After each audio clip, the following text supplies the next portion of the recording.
السلام عليكم ورحمة الله وبركاته.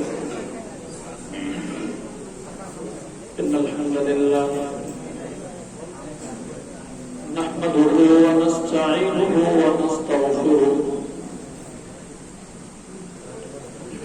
ونعوذ بالله من شرور أنفسنا ومن سيئات أعمالنا. من يهده الله فلا مضل له ومن يضلله فلا هادي له.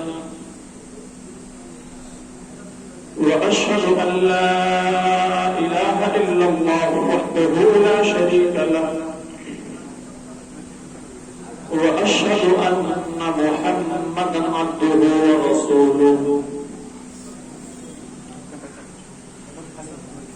يا أيها الذين آمنوا اتقوا الله حق تقاته ولا تموتن إلا وأنتم مسلمون.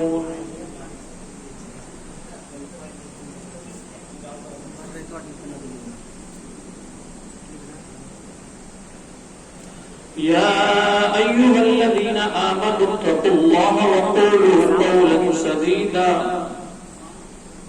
يصلح لكم أعمالكم ويغفر لكم ذنوبكم ومن يطع الله ورسوله فقد فاز فوزا عظيما. أما بعد فإن خير الحديث كتاب الله وخير الهدي هدي محمد صلى الله عليه وسلم وشر الأمور محدثاتها وكل محدثة بدعة وكل بدعة ضلالة وكل ضلالة في النار. أعوذ بالله من السميع العليم من الشيطان الرجيم. بسم الله الرحمن الرحيم. قل إن كنتم تحبون الله فاتبعوني يحببكم الله ويغفر لكم ذنوبكم والله غفور رحيم. وقال النبي صلى الله عليه وسلم كل أمة يدخلون الجنة إلا من أبى. قيل ومن أبى يا رسول الله صلى الله عليه وسلم؟ من أطاعني دخل الجنة ومن عصاني فقد أبى. تمام قسم کی تعریفات حمد و ستائش کبریائی و بڑائی اس اللہ رب العالمین کے لیے ہے جو کہ نہ صرف ہمارا خالق ہے بلکہ معبود حقیقی بھی ہے. سبحان اللہ و بحمدہ سبحان اللہ العظیم. بعدہ درود و سلام کے بے شمار موتیاں نشان اور تمام انبیاء کرام پر بالخصوص آخری نبی جناب عربی محمد رسول اللہ صلی اللہ علیہ وسلم پر کہ وہ ذات مقدسہ مبارکہ مطہرہ کہ رب العزت نے جنہیں رحمت کائنات بنا کر بھیجا اور جن کے ذریعے سے اہل کائنات کی ہدایت اور رہنمائی کا بندوبست فرمایا. سامعین حضرات، سب سے پہلے تو میں شیر شاہبادی جمعیت اہل حدیث کا اس بات پر شکریہ ادا کرتا ہوں کہ آپ تمام لوگوں نے مجھے اس قابل سمجھا کہ اپنے مجلس کا حصہ بنایا. اللہ رب العالمین آپ تمام بھائیوں کی تمام تر کوششوں کو قبول فرمائے اور اپنے مقاصد و عزائم میں کامیاب فرمائے. آمین. جس موضوع کا متعلق مجھے کیا گیا ہے آپ لوگوں نے سن لیا ہے، اطاعت رسول یا اتباع رسول یا محبت رسول. سب سے پہلے میں آپ تمام بھائیوں سے یہ بتا دوں کہ یہ ایک ایسا موضوع ہے اتباع رسول. شاید یہاں پر جتنے بھی سامعین جتنے بھی حاضرین ہیں کسی نے اس موضوع پر تقریر نہ سنا ہو. بہت ہی زیادہ مشہور موضوع ہے بلکہ اگر میں یوں کہوں کہ جتنے بھی جلسے جلوس ہوتے ہیں، خطبہ جمعہ کا اہتمام ہوتا ہے، درس حدیث کا اہتمام ہوتا ہے، ان تمام جگہوں پر اس موضوع پر ضرور کسی نہ کسی عالم کا خطبہ ہوتا ہی رہتا ہے، لیکن افسوس اس بات پہ ہمیں ہوتا ہے کہ جس موضوع پر ہم نے سینکڑوں تقریریں سنی ہیں، اتباع رسول، اطاعت رسول، محبت رسول، سیرت رسول، یہ سب ایک ہی موضوع کے یوں سمجھ لیجئے بہت سارے نام ہیں۔ حیرت اس بات پر ہے کہ جس موضوع پر ہم نے سینکڑوں تقریریں سنی ہیں، سینکڑوں تقریریں سننے کے باوجود بھی امت محمدیہ کے اکثر افراد محبت رسول کے مفہوم سے، اتباع رسول کے مفہوم سے، اتباع سنت کے مفہوم سے نا آشنا اور نا بلد ہیں۔ بے شمار تقریریں ہم نے اس پہ سنی ہے، لیکن محبت رسول کا صحیح مفہوم کیا ہے شاید کسی کو معلوم ہو۔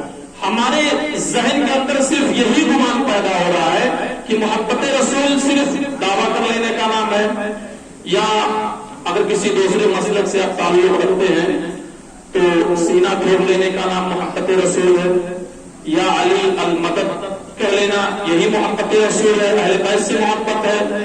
اسی طریقے سے اپنی پیشانی پہ پٹی باندھ لینا، یا محمد اس کو لکھ لینا، یا علی المدد لکھ لینا، یا حسن حسین لکھ لینا، ان ساری چیزوں کو ہم نے محبت رسول سمجھ رکھا ہے، جبکہ سچائی یہ ہے، آپ علماء سے پوچھئے گا کہ ان تمام چیزوں کا محبت رسول سے ذرا سا بھی کنیکشن نہیں ہے، ان تمام چیزوں کا محبت رسول سے کوئی بھی تعلق نہیں ہے۔ لاکھ دعویٰ ہم کر لیں اس بات کا کہ ہمیں رسول کی ذات سے بے شمار بے پناہ محبت ہے، اور میرے بھائی اور دوستوں، محبت رسول کے معیار کو ہم نہ سمجھ کر کے کوئی ایسی محبت کی نسبت رسول کے جانب کرے جو نہ قرآن سے ثابت ہے، جو نہ حدیث سے ثابت ہے، تو علماء کی ٹیم اس چیز کو محبت نہیں بلکہ بدعت کار کرتی ہے۔ آج اسی موضوع پر مجھے بیان دینا، اللہ رب العالمین سے دعا کرتا ہوں مولا کریم مجھے سچ اور حق بات کرنے کی توفیق عطا فرمانا، اور ہم تمام مسلمانوں کو کہنے اور سننے سے کہیں زیادہ عمل کرنے کی پوری توفیق عطا فرمانا۔ دیکھیے سامعین حضرات، دنیا میں امت محمدیہ کے بہت سارے مسالک ہیں، بہت سارے مذاہب ہیں، اور ادیان و فرق کی کوئی کمی نہیں ہے، لیکن ایک چیز میں آپ لوگوں کے ذہنوں میں ایک بات ڈالنا چاہتا ہوں، آپ ذرا غور سے سنیے گا کہ میں اپنے دعوے میں کتنا سچا ہوں۔ کتنے سارے مسالک ہیں، صحیح حدیث آپ دیکھیں گے ابھی آگے چل کر کے امت محمدیہ میں کتنے مسلک ہو سکتے ہیں۔ امام اعظم ابو حنیفہ سب سے پہلے جن کے نام پر امت میں انتشار پیدا ہوا، دیکھیے ان کا اس میں کوئی کردار نہیں ہے، امام اعظم ابو حنیفہ کا اس میں ایسا کوئی کردار نہیں ہے، وہ اس چیز سے بالکل بری ہے، لیکن ان کا نام لے کر کے لوگوں نے امت کو فرقے میں بانٹا ہے امام ابو حنیفہ کے نام سے۔ اس کے بعد امام ابو حنیفہ کو ماننے والوں کو حنفی کہتے ہیں۔ امام مالک کا دور آیا، انہوں نے بھی کوئی ایسا کام نہیں کیا کہ میرے نام پہ کوئی فرقہ بناؤ، لیکن امام مالک کے نام پہ مستقل فرقہ بنا اور ان کے ماننے والوں کو مالکی کہتے ہیں۔ امام اعظم ابو حنیفہ کے ماننے والے حنفی، امام مالک کے ماننے والے مالکی، امام شافعی کے ماننے والے شافعی، امام احمد ابن حنبل کے ماننے والے حنبلی، اسی طریقے سے اور آگے آئیے امام جعفر صادق کے ماننے والے جعفری، اور عبد القادر جیلانی کے ماننے والے قادری، امام محمد رضا خان کے ماننے والے رضوی یا رضوی، جو بھی آپ کہہ لیں، میرے بھائی اور دوستوں ذرا سی معذرت کے ساتھ میں اسی فہرست میں اہل حدیثوں کو بھی شامل کرتا ہوں، یہ جتنے بھی فرقے ہیں ان تمام لوگوں نے مل کر کے جناب محمد رسول اللہ سے محبت کرنے کا محض دعویٰ کیا ہے، ورنہ سچی محبت رسول کی ذات سے کسی کو نہیں ہے۔ اللہ کے نبی صلی اللہ علیہ وسلم کے زمانے میں ایک قوم نے اللہ رب العالمین سے محبت کرنے کا دعویٰ کیا، ان کا یہ دعویٰ تھا کہ ہم اللہ رب العالمین کی ذات سے بے شمار محبت کرتے ہیں، اور رسول کا ہیلپ انہوں نے نہیں لیا، رسول کا سہارا جو لینا چاہیے، کیونکہ اللہ رب العالمین تک پہنچنے کے لیے اللہ رب العالمین نے خود جس ذات کا انتخاب کیا ہے وہ ذات جناب عربی محمد رسول اللہ کی، ایک قوم نے یہ دعویٰ کیا کہ ہم اللہ رب العالمین کی ذات سے بے شمار محبت کرتے ہیں۔ اللہ رب العالمین نے ان کے اس طرز عمل کا جو رد عمل پیش کیا، قرآن مجید کے اندر اللہ رب العالمین نے اس کو بیان فرمایا۔ اللہ رب العالمین نے بیان فرمایا قل ان کنتم تحبون اللہ فاتبعونی یحببکم اللہ ویغفر لکم ذنوبکم. اے نبی کریم صلی اللہ علیہ وسلم، یہ جو لوگ اللہ رب العالمین کی ذات سے محبت کرنے کا دعویٰ کرتے ہیں، جن کا یہ دعویٰ ہے کہ کائنات میں سب سے زیادہ ہم یہ اللہ رب العالمین کی ذات سے محبت کرتے ہیں، آپ ذرا ان کا امتحان لیجئے اور آپ ان سے کہیے، مسلمانوں جس بھی مسلک کے ماننے والے ہو، آپ ذرا اس چیز کو غور سے سنیے گا. یہاں پر جتنے بھی لوگ بیٹھے ہیں، مجھے اس بات پر پورا یقین ہے کہ ان تمام لوگوں کا تعلق جماعت اہل حدیث ہے، جن کو اپنے جماعت پہ بہت ہی زیادہ ناز ہے. اللہ رب العالمین نے فرمایا، اے نبی مکرم صلی اللہ علیہ وسلم، ان لوگوں نے اللہ رب العالمین کی ذات سے محبت کرنے کا دعویٰ کیا ہے، آپ ذرا ان کا امتحان لے کے دیکھیے اور ان سے کہیے کہ اگر تم اللہ رب العالمین کی ذات سے محبت کرنا چاہتے ہو، اگر تمہارا یہ دعویٰ ہے کہ تم اللہ رب ذوالمنن سے بے شمار محبت کرتے ہو، تو فاتبعونی، تم میری اتباع کرو، تم میری پیروکاری کرو. یعنی اگر تمہیں اللہ رب العالمین سے محبت ہے تو اس کو ثابت کرنے کے لیے تمہیں میری غلامی کرنی پڑے گی، تم سب کو میری اتباع کرنی پڑے گی. اب لاکھ دعویٰ کریے اللہ کی ذات سے آپ کو محبت ہے، ہمیں یقین نہیں ہوگا جب تک کہ آپ اس کو ثابت کرنے کے لیے جناب محمد رسول اللہ کی اتباع نہ کریں. فرمایا قل ان کنتم تحبون اللہ فاتبعونی یحببکم اللہ ویغفر لکم ذنوبکم. اے نبی کریم صلی اللہ علیہ وسلم، یہ لوگ اللہ رب العالمین کی ذات سے محبت کرنے کا دعویٰ کرتے ہیں اور یہ کہتے ہیں کہ ہم اللہ کی ذات سے بے شمار بے پناہ محبت ہے. آپ ان کا امتحان لیجئے اور آپ ان سے کہیے کہ یہ آپ کی اتباع کریں، آپ کی فرما برداری کریں، آپ کی ہر باتوں کو، آپ کی ہر اداؤں کو تسلیم کریں. اگر یہ چیز کرنے لگے، اے مسلمان آپ ذرا غور سے سنیے گا، اگر کسی نے اللہ رب العالمین سے محبت کرنے کا عزم اپنے دل کے اندر پیدا کیا اور اس نے اللہ کے نبی صلی اللہ علیہ وسلم سے سپورٹ لیا، اس نے اللہ کے نبی کی اتباع کی، تو پھر قرآن مجید کا اعلان ہے یحببکم اللہ ویغفر لکم ذنوبکم. جب تم جناب عربی محمد رسول اللہ کی اتباع کرنا شروع کر دو گے تو اللہ کی قسم، اللہ کی ذات ساتویں آسمان کے اوپر عرش پہ بیٹھ کے اللہ رب العالمین کی ذات بھی تم سے محبت کرنا شروع کر دے گی. یہ انعام اللہ رب العالمین دے گا رسول کی اتباع کرنے پر. اللہ کی جانب سے جو انعام ملے گا وہ انعام یہ ہوگا کہ اللہ رب العالمین بھی آپ سے محبت کرنا شروع کر دے گا. ہمیں کیا چاہیے میرے بھائیوں دوستوں؟ اللہ رب العالمین بھی ہم سے محبت کرنے لگے. اس سے بہترین چیز دنیا میں کیا ہو سکتی ہے؟ حضرت نوح علیہ السلام و تسلیم کو اللہ رب العالمین نے جس قوم میں رسول بنا کے بھیجا تو ان کی دعوت کا ذکر اللہ رب العالمین نے سورۃ نوح کے اندر کیا. فرمایا انا ارسلنا نوحا الى قومه ان انذر قومك من قبل ان ياتيهم نذير مبين قال يا قوم انی لکم نذیر مبین. حضرت نوح علیہ الصلوۃ والتسلیم کو اللہ رب العالمین نے جس قوم کے بیچ میں رسول بنا کے بھیجا تھا، حضرت نوح نے اپنے قوم کے لوگوں کو جمع کیا اور ان تمام لوگوں سے کہا یا قوم انی لکم نذیر مبین. اے میری قوم کے لوگوں، اللہ رب العالمین نے مجھے تم تمام لوگوں کے بیچ میں کھلم کھلا ڈرانے والا بنا کر بھیجا ہے.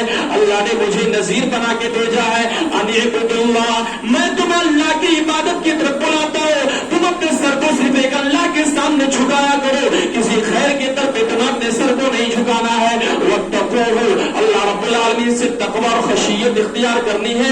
واطیعونی، اور تم سب لوگوں کو مل کر کے میری اطاعت و فرما برداری کرنی پڑے گی، میری باتوں کو تسلیم کرنا پڑے گا. اب اگر حضرت نوح کی قوم حضرت نوح کی اس دعوت پہ لبیک کہتی ہے اور حضرت نوح کے اس فرمان کو مان لیتی ہے، ایک اللہ کے سامنے اپنے سر کو جھکانے لگتی ہے، اللہ رب العالمین سے تقوی اور خشیت اختیار کرنے لگتی ہے اور حضرت نوح علیہ الصلوۃ والتسلیم کی اطاعت و فرما برداری کرنے لگتی ہے، تو اللہ رب العالمین کا فرمان ہے یغفر لکم من ذنوبکم. اے قوم نوح کے لوگوں، تم لوگوں نے اپنی زندگی میں جتنے بھی گناہ کیے ہیں ان تمام کے تمام گناہوں میں سے اللہ رب العالمین تمہارے بعض گناہوں کو معاف کر دے گا.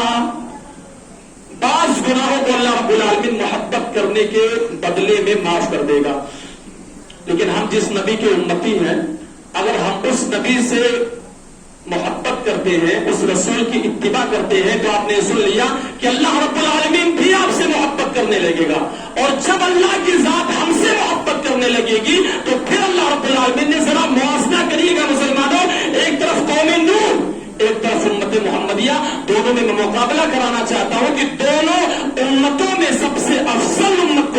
صفت ہے. اللہ رب العالمین نے فرمایا قل ان کنتم تحبون اللہ فاتبعونی یحببکم اللہ.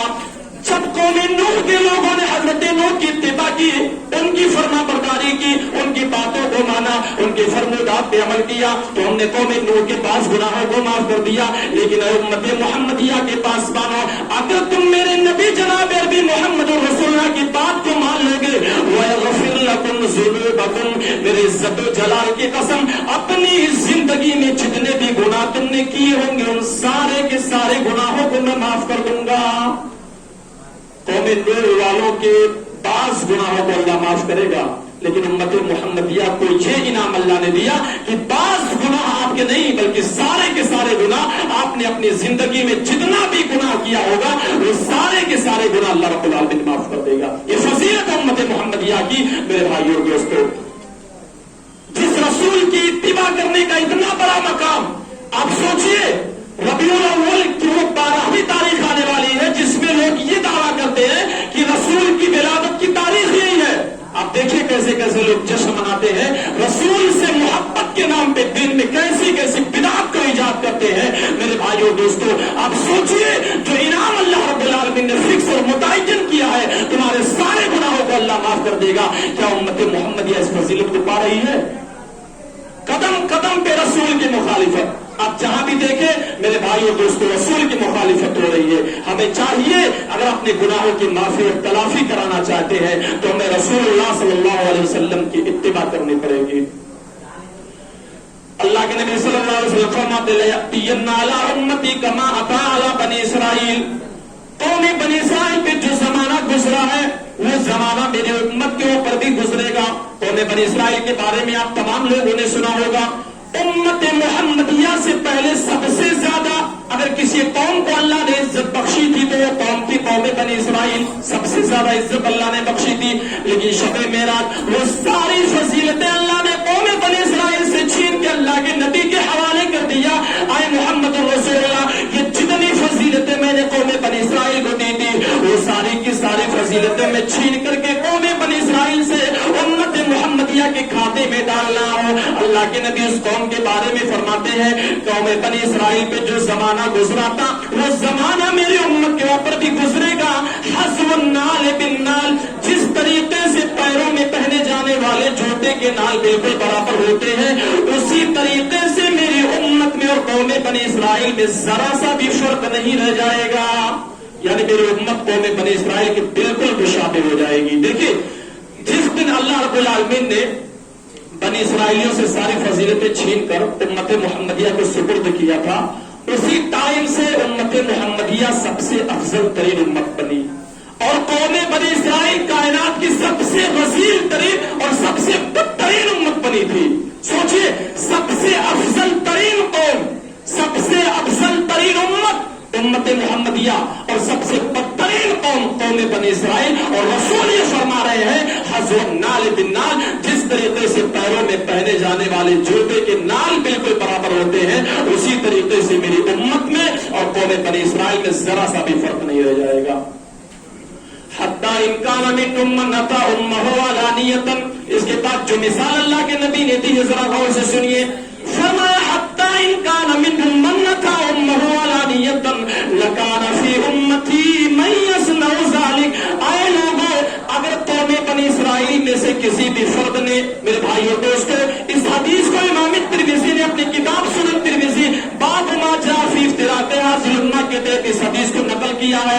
اللہ کے نبی فرماتے ہیں اگر قوم بنی اسرائیل میں سے کسی بھی فرد نے, اگر قوم بنی اسرائیل میں سے کسی بھی شخص نے اپنی ماں کے ساتھ اعلان یا زنا کیا ہوگا تو لکان فی امتی من یصنع ذلک. میری امت کے اوپر بھی وہ زمانہ آ جائے گا کہ میرا امتی بھی اپنی سوتیلی ماں کے ساتھ اعلانیہ زنا کرے گا.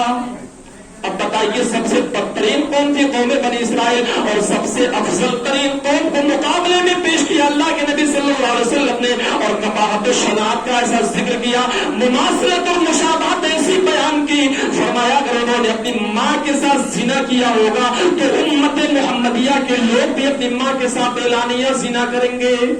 یہ بالکل صحیح حدیث ہے, اللہ کے نبی صلی اللہ علیہ وسلم کا سچا فرمان ہے. اس کے بعد اللہ کے نبی نے جو جملہ فرمایا اللہ کے نبی فرماتے ہیں قوم بنی اسرائیل 72 فرقوں میں بٹ گئی تھی. یہ حدیث ہر کسی کو معلوم ہوگی. فرمایا قوم بنی اسرائیل 72 فرقوں میں بٹ گئی تھی, لیکن ستفترق هذه الامت 73 فرقہ. اے لوگوں, میری امت محمدیہ جو کہ سب سے بہترین قوم ہوگی, یہ سب سے بدترین قوم بنی اسرائیل سے بھی آگے نکل جائے گی. فرمایا قوم بنی اسرائیل یہ تو 72 فرقوں میں بٹی تھی. ستفترق هذه الامت 73 فرقہ, لیکن امت محمدیہ کے لوگ یہ 73 ٹولیوں میں بڑھ جائیں گے. یہ ایک اسٹیج پہ کبھی بھی اکٹھا نہیں ہو سکتے ہیں. ان کے اندر ہمیشہ اختلاف رہے گا, ایک دوسرے سے ہمیشہ ان کے یہاں نزاع پیدا ہوتا رہے گا. ذرا سی بات پہ جو اپنی 1000 غلطیوں کو نظر انداز کر چکے ہیں, اپنے اسلامی بھائی کی ایک بھی غلطی کو معاف کرنے کو یہ امت محمدیہ کا فرد تیار نہیں ہوگا. ہر اسٹیج پہ اختلاف کریں گے, کہیں پر بھی جمعیت و جماعت صحیح سالم نہیں رہے گی. ستفترق هذه الامت 73 فرقہ, میری امت یہ 73 فرقوں میں بڑھ جائے گی.